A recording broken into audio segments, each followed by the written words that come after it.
દિયોદર-થરા highway પર WagonR ગાડીમાં આગ લાગી। વેગેનાર ગાડીમાં લગ્ન પ્રસંગ અર્થે 4 લોકો જઈ રહ્યા હતા તે વખતે અચાનક જ વેગેનાર ગાડીમાં આગ લાગતા ગાડીમાં સવાર 4 લોકો બહાર નીકળી જતા તેઓનો આ બાદ બચાવ થયો હતો।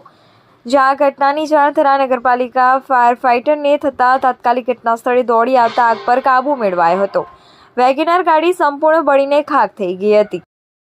આગનો બનાવ બનેલો એટલે અમને નગરપાલિકામાં ફોન આવેલો અને અમે તરત જ ફાયર લઈને આવ્યા। અત્યાર સુધી તો આગ તો કેવું હોય કે તો 2-5 મિનિટની અંદર તો બધું થઈ જાય, પણ છતાં કંટ્રોલ કરી દીધો।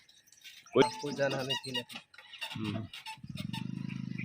હું ચોગાથી વહેલા સવારમાં નીકળ્યો હતો લગ્ન પ્રસંગમાં, અને તે ટાઈમે ગૂંઠડા નજીક આવતા હતો ત્યારે અશુબાનું કંઈ ખબર પડવા નહીં, અંદરથી આગના ધુમાડા નીકળતા હું ગાડીના દરવાજા ખોલી પરિવાર સાથે હતો અને બારે ખોલી અને પરિવારને સાઈડમાં કરી અને આજુબાજુમાં સાધન આવતા હતા અહીંયાને એક વાળા ઊભા રાખી અને ગાડીને હળગવાનું ચાલુ હતું। પછી થરા નગરપાલિકામાં મેં ફોન કરી ફાયર બ્રિગેડને બોલાવી અને તેને તે જગ્યાએ ઓલવાઈ અને આગ સમેટાઈ બંધ કરી।